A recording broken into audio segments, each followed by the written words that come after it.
What is up, guys? It's the Sound Alchemist, and I'm joined by Gershwan. the hat-wearing warrior of OMS. Yeah. And today we're back to answer more questions from you guys in another enticing entanglement known as For the Greater This is a video series where we answer the questions left by you, the viewer. If you have a question for us, comment down below. Put a question in front of your question because we get to those questions first. That is what PB Unit has said, done, and will probably do again. His question is, could a new emperor be created? Simple, yet there's a lot behind it. So, the emperor of mankind has been around for a long, long time, and he was not, well, he was born yet created at the same time. Yeah. The one true man, or Yes. yeah. So is it 100 or 1,000 psychers? I believe it's 1,000. So 1,000 psychers were sacrificed in order to create the Emperor of Mankind. Mm-hmm. And could that be replicated? No. The reason for that is psychers have been sacrificed every single day for the Emperor, and no other one has been created. Also, they were shaman, so I don't know what the real Right. Well, what's the difference between a shaman and a psyker, and what constitutes is that? all that. Yeah. Mm-hmm. So yeah, short answer, no. However, there could be a split between a living corpse that is, the Emperor's body. Yeah, and then an actual god within the Imperium manifesting as the Emperor. Spiritual god as opposed to a physical flesh and blood god. The thing about the Emperor is that he's been interred on the Golden Throne for such a long time that I feel like there should probably already have been attempts to create another one, especially with certain High Lords or the Ecclesiarchy condemning him as a false god and then creating another one. It's not possible. If it is, there would have been clones or something of the sort, because you've had clones of Horus, you've had clones of Primarchs and stuff like that. So to say that there has been another emperor, it's not in the lore, honestly. Right. So that probably confirms the fact that no, this probably won't happen. But again, you do have that whole thing with him being a perpetual, that if he does die, does he come back as a god? Does he come back as the emperor as we know him? There's a lot of things up in the air. We don't know what exactly will happen, as there are a lot of end time theories and speculations. So at this point, we could say no, but that may change. That's true. Yeah. Going with the same theme of the Emperor, Seymour Field says, why do people say that the Emperor is going to be a chaos god of order instead of calling him the warp god of order? It just makes more sense not to call him a chaos god when he's directly against chaos. Right. Well, so is all the other chaos gods. Khorne hates Slanesh, so you could say Khorne is against Slanesh, and he's against Tzeentch, because Tzeentch is magic, or warp powers. Yeah. And Khorne hates that. But you are right. Saying that there is order in chaos is not very chaotic. That's why I think I prefer the chaos god of hope. But then again, we've talked about this with the whole chaos concept and how they represent different emotions, but at the same time those emotions overlap with each other. The same could probably happen for the Emperor if he does become a god. If he becomes a god, then it's almost like honor will overlap with the Emperor's emotional power in the warp. Yeah. Again, there's too many open-ended what-if questions to accurately gauge something like that. Yeah. Next question. This one is by J-Day. Who was the artisan behind the Emperor's armor? The one true armor. I'm assuming it was the Emperor, but maybe he had help. It just seems like a lore-rich piece of 40K gear to really not have an answer. And we might get an answer later on in a novel, if we haven't already. Yeah. I don't remember reading anything about how his weapons and war gear were fashioned by another person. Because, when you think about it, the Emperor, who would be better than the Emperor to make something for himself? Right. He knows his strengths, his weaknesses, what he's capable of. So it only makes sense for the Emperor to fashion something to benefit himself. Yep. Whereas, if you're making mastercrafted power armor for like a Primarch, for like a Space Marine, a Chapter Master, that kind of thing. Like, it's kind of generic. Like, you could just say, oh, this is a really good bolter, and anybody can benefit from that. Right. So, yeah. Yep. Next question comes from Bobby Brown. How many greater demons could the Emperor take on at once when he was in his prime? Como mil. Un chingo. A lot, yeah. Yeah, the greater demons are strong. Like, that's something that is universally agreed upon. Because you have Chapter Masters sometimes struggling against them. Sometimes you have Primarchs struggling to fight against them. But we got to remember that the Emperor has gone toe-to-toe with beings much, much stronger than greater demons. The Emperor took down, quote-unquote, the Dragon of Mars, which could be a fully intact, unsharded, unfractured Catan shard of the Void Dragon. And for him to do something of that magnitude, like, he can take on a bunch of greater demons. Yep. So yeah, he can. It's a lot. Except that one demon that he couldn't destroy. The one that's in the sword. Right, Draconian. Yeah. Yeah, so this is a demon that nothing could kill. The Emperor couldn't kill it, so that just goes to show you, like, what's going on there? Yeah. This next question comes from Tommy Falcon. Toilet paper roll over or roll under? Always over. Yeah. I don't know, it just feels weird when you're like, have to like go like this instead of like that. Yes. Next question. Damned Legion says, could you make a successor chapter from the Deathwatch? Maybe where they specialize in killing a certain Xenos? Also, a tulpa is an entity that is created by mass collective consciousness. Technically, Gork and Mork are tulpas. That's cool. Yeah. That's a cool concept. But yeah, the whole thing about a successor chapter to the Deathwatch? No. No. If anything, it'll be like an offshoot, like you said, where they specialize in killing like just specifically orcs, just specifically Dark Eldar or something like that. Yep. Yeah, because to make a successor, you need a gene seed to do that. And obviously, the Deathwatch is created by members from various different chapters. Yep. Next question comes from Wing075. Who is in the background behind Gersh's head? That's a mirror. Yeah. So it's probably you guys. Or maybe it's the Psych Newen. Probably the Psych Newen. Or ghosts. 'Cause Ooh. you were talking about ghosts in a cave. Oh, yeah. Creepypasta's coming soon. Yeah, I'm halfway done with the one for this year, so stay tuned for Halloween. That's going to be fun. Yeah, I'm excited. I've got 3 videos done, 4 more to go. I just got to edit. Scripts are done, I guess I should say that. Even though, let's not forget about October. What?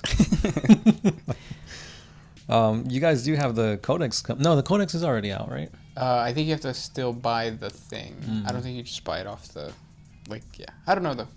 It might be. No, I think it is out.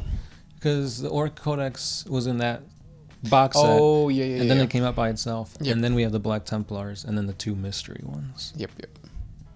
Next question comes from Meoman97. What the hell was that moving behind the painting at about 17-minute mark? Was it Jakaro Weaponsmith that you two captured? I didn't know that there was something moving at 17 minutes. I think that just means that we're haunted. Wait, did the video even go to 17 minutes? It's haunted, dude. It's like that one, The Ring. Like, you put in the video and like... Oh, I'm not supposed to watch it because then I'm going to die? 7 days. 17 days, though. What would I do with 17 days? Probably finish painting everything in my pile of shame. Psych! Next question. Werewolf Pirate says, which Primarch currently is most likely to fall to a Chaos God? And which one? Liebenruss. You think so? Yeah. Yeah, probably Khorne. I think it'd be really cool to see Jagtai Khan fall to something. Anything, really. Yeah, even if it was just undivided. Mm-hmm. Just having like a... the Headless Horseman type of thing. Or which one is the Marvel character? Death Rider, right? Or something like that. Ghost Rider. Ghost Rider, that's what Oh, it wait, is. I don't believe in ghosts. That's So just Rider. Just Rider. Just regular Rider. But yeah, if you guys want to see what I think is going to happen to the con at like Warhammer 50K, check out The Death of Warhammer 40K, The Return of a Goddess. It deals with the Eldar, and I don't want to spoil it, so watch it. Yes. Next one. Dave Dog. Could the Ancient Ones kill the Chaos Gods? And are the Ancient Ones really the Chaos Gods who got corrupted and converted? We need answers. You mean the old ones? I think that's what he means. No. Yeah. The old ones were just a race. Yeah, Slan-like race of really powerful psychers that created the Krorks, aka the Orcs, the Eldar, fought against the Catan and the Necrons, escaped the galaxy. So. And really powerful is like kind of in quotes though, because like we don't really like the Imperium wasn't what it is today. No. So back then, creating the webway was probably easier. Mm-hmm. Yeah. Yeah. They're not as powerful as you think. David Eller says, do you often play D&D? If so, do you have a preferred edition or a race/class combo? So we've only played 5th edition. Of D&D? Yeah. That's 5th edition? Yeah, we've always, Or I think technically it's 5.5. I don't know. But yeah, we've played it every now and then. We're supposed to play it today or next week or the week after that. Yeah. It all depends on the DM. But I've always liked the Warlock. Yeah. You do play him a lot. I think you played him, what, 3 times? Yeah, and if it's not a Warlock, it's like I'm splitting classes and it's Warlock and something else. I like Druid just because you have access to so many magical abilities. Or what do they call it? Just spells? Yeah. Yeah. It's like, oh, I'm about to die. Nah, turn into a bear. A bear. And then I die as a bear. But then you come back. Do I? Yeah, you come back with like HP still. Or maybe. Oh, but it's a 1. Yeah. Yeah. Yeah. So it's really overpowered in the early game. But it all depends on the DM too. Mm-hmm. Because my DM would constantly kill me. Next question. Part Asti. If the Chaos Gods want to kill each other, why not help them?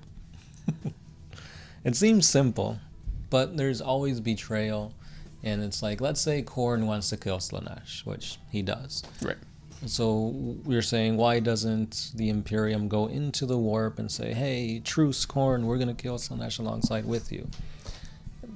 They might work together, but at the end of the day, like, someone's going to betray someone, or the other 4 Chaos Gods will get into the fight, and it's just going to be a never-ending wheel that's just keeps on turning, and Slaanesh might be on top one time, might be on the bottom the next time, or both at the same time. It's just never ending. And that means that you're cooperating with the enemy. And I think the Imperium's thing is like they never do that, whether it's Xenos or Chaos. Yeah, the Imperium does not do the whole, the enemy of my enemy is my friend. No, they're always the enemy. Yep. But yeah.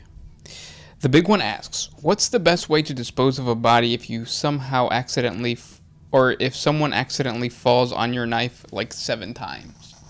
That happens. I think it's very common, especially when you're in the shower with them. What I would say is don't showcase it. Right. Post it on Facebook. Let people know in the neighborhood. Say, hey, come look. He's dumb. He fell. That way it doesn't happen to them. Right. Because knowledge is power. Yeah. Hide it well. Isaac Langdon says, are there any Chuck E. Cheeses left? Yeah. Yeah. We've got like 3 in the area. Oh, I thought in 40K.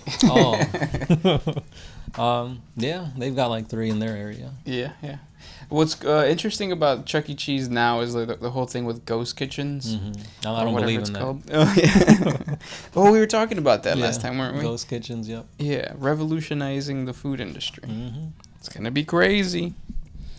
We have a like kind of arcade style pizza pub place here, and I remember as a kid going there and thinking that the pizza was amazing, and now that we have all these Uber Eats and all that kind of stuff, I could order just a pizza, so I don't feel like a weirdo going into an arcade. It's Luigi's. That's true. They do got like a 2-story laser tag thing. Oh yeah.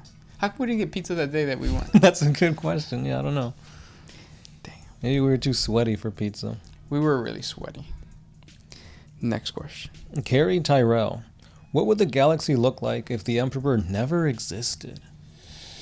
I don't think humanity would have survived, honestly. I think, like, their own, like, arguments. Infighting. Yeah, they would have died that way. Mm-hmm. Yeah, because they would have just stayed stuck on Earth. They would have never ascended to a starfaring warrior race that liberated other human civilizations. Yep. Yeah, they would have just blown up the planet or made it so that the planet could not sustain life, and that's it. Who do you think would be the major player then? Tyranids. Oh. With the Imperium not being able to halt the Tyranids like they can and have done, I think they just sweep over the galaxy. Sweep. Mm-hmm. Like a cleaning lady who just woke up. This next question comes from Isaac Langdon. What is your opinion of Warhammer Plus's lore channel? I saw the intro and I thought, like, damn, this is going to be awesome. Like, this guy is going to be way better than we are. And for the most part, he is. But, like, I have heard a lot of negative reviews from that whole thing. Yeah, I haven't seen it. Yeah. A lot of people say that it's very basic. Like, it's not as in-depth as I guess they wanted it to be. Mm-hmm. Have you seen their battle reports? No. Because they said they're doing battle reports based on, like, the lore and notable events. Mm-hmm. So, like, the most recent one, they had the Ultramarines and Guilliman against the Death Guard and Mortarion. And I just wanted to see how that is in relation to, like, the other 40K bat rep channels. Yeah. I don't know. Yeah. I might just buy the entire Warhammer Plus thing.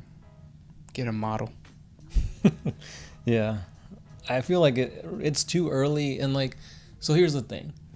They're only giving us, like, 2 new things a week. Yeah. For what, $7 a month? Yeah, like $6-7 a month. Yeah. I don't know. I feel like they should be giving us more.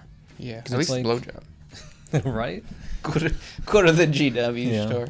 It's my monthly. Yeah. It's like, oh, we got a coin for you. What's the coin for? It's just a coin. It's just a collectible coin. Oh, they should have come out, or they should come out with a crypto coin. That would be smart. Thrones. Thrones, yeah. Yeah, but I don't know. I feel like it's best to wait maybe half a year, maybe till December, and then get it for a month, binge it, and then wait another half year. Yeah, I think, like, if Warhammer Plus, the only way Warhammer Plus would have not gotten negative feedback is if, because of everything that GW did to piss off the community, is if it was just, like, a starty level content every single week. I feel like that'd be impossible for them to do. Yeah. And I think that's what everybody's waiting for, a Starty 2. Yeah. Once it comes out, you'll see people flock to it. You know, I never looked into, like, the whole Mark Lewis Spark. He's creating his own, like, world or whatever. Yeah. I need to look into that because that sounds kind of fun. Because when I think of something that I'm looking forward to, I think Death of Hope was definitely one of the like, continuations that I was looking forward to. Mm-hmm. Some of his, like, illustrations have small holes, so you probably won't like that. Ugh. I think they're like one of his, like, demons in his world or something. Has small holes. Mm-hmm. Never mind, I'm not watching anything. Next question. This one is by... Oh, we kind of already answered it. I have one from Big Earl. Oh, go ahead. In regards to the question about race in the 40K universe, the way the Emperor of Mankind is physically described would tend to have one believe he's not white, right? Perhaps Euro-Asian. However, he can appear to look as he wants to different people. I've noticed that the Emperor is described as being dark or tan. After hundreds of thousands of years, wouldn't most people be more mixed race, especially out in space in different hive cities? Yeah. Yeah, but it's not based on that. It's not based on, like, the natural process of, like, mixing and stuff like that. I don't know what that probably has a word, right? Right. And if you're thinking about what the Emperor's nationality is, you got to remember, 1,000 shamans created this one dude. These shamans could be from any crazy races and whatnot. That's true. Yeah. So like, he really is a conglomeration of everything. Because we know where he was born, but that doesn't necessarily mean we know that that's what he looks like. Right. And then you have to remember this came out in the 80s. Or was it? Yeah, the 80s, right? I think so. So, like, at that time, they had a certain aesthetic, and that aesthetic obviously has changed now. Mm-hmm. And now you have, like, you know, pretty diverse looking people. But would you really have individuals with like Asian faces in an empire, a human empire that's spanning the entire galaxy?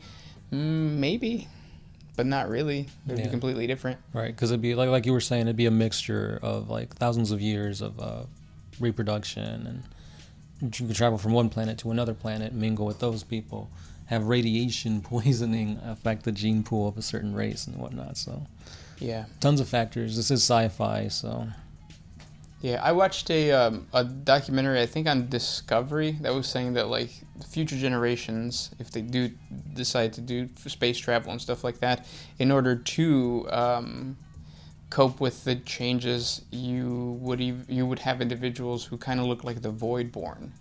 So I think GW did a good job of explaining them, like they're pale-faced, big eyes, kind of like gauntly looking. So it's yeah, like the gray aliens, kind of. Like the gray aliens. Yep. Those were the questions for today. If you guys have more questions for us, please comment down below. Thank you guys so much for listening. We appreciate all the likes, the comments, the shares. We see every now and then on Facebook and Twitter. Thank you guys. Yeah. As always, this has been the Sound Alchemist. Gersh 1. And we are out.